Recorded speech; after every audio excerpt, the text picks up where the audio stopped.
Masyarakat Banda Aceh tampak antusias menghadiri kegiatan pentas seni Gayo Alas sekaligus deklarasi Muzakir Manaf sebagai bakal calon gubernur Aceh periode 2024-2029 di Amel Convention Hall Wulekareng, Banda Aceh.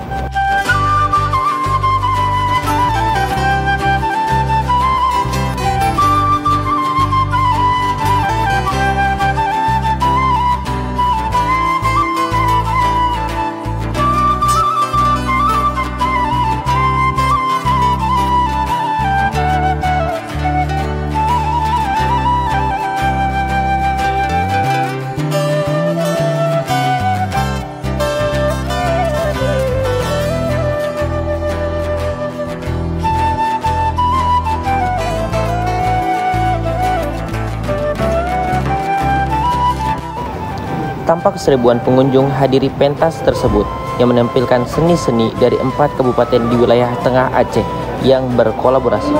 Sebelumnya, diberitakan bahwa Ketua Umum Forum Galasantara, Wen Rimbaraya, menyampaikan bahwa Galasantara ingin berkolaborasi dengan seni budaya dan politik menjadi satu instrumen penting mewujudkan keinginan masyarakat dalam ikut berpartisipasi aktif dalam menyalurkan aspirasi rakyat.